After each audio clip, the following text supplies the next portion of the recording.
À Orschwiller, une imposante pierre de granit trône depuis un quart de siècle entre la mairie et le presbytère. Extraite de la carrière de Metzeral, elle avait été choisie pour sa surface plane, propice à accueillir un jour une sculpture.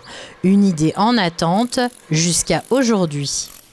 Elle était prévue pour être sculptée à la base et elle était prévue aussi pour en faire une fontaine, parce que l'eau c'est la vie et donc l'eau attire toujours le regard. Le projet était longtemps resté en suspens, faute d'avoir trouvé l'artisan capable de s'attaquer à une pierre aussi exigeante. Il y a 3-4 mois, on a trouvé donc Monsieur Beauvois, qui est un ancien de l'œuvre Notre-Dame et qui a accepté de nous tailler ce que nous avions envisagé déjà il y a 25 ans, à savoir l'arbre de vie. Et par les temps qui courent, on a rajouté l'arbre de vie et des libertés.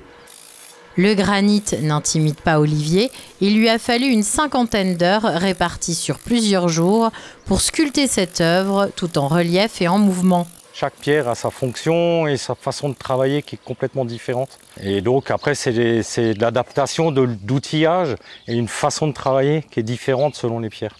Après, vous avez des gars un peu comme moi, en fait, qui arrivent à s'adapter à toutes les pierres.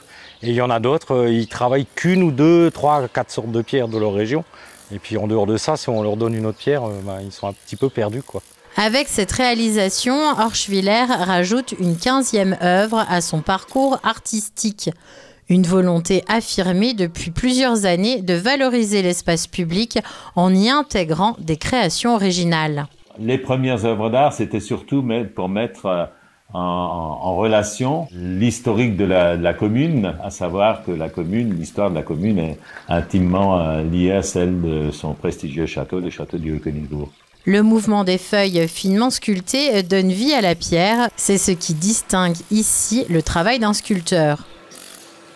Le tailleur de pierre, il fait tout ce qui est architecture, donc tout ce qui est tracé géométrique. Et le sculpteur, il fait tout ce qui est vivant.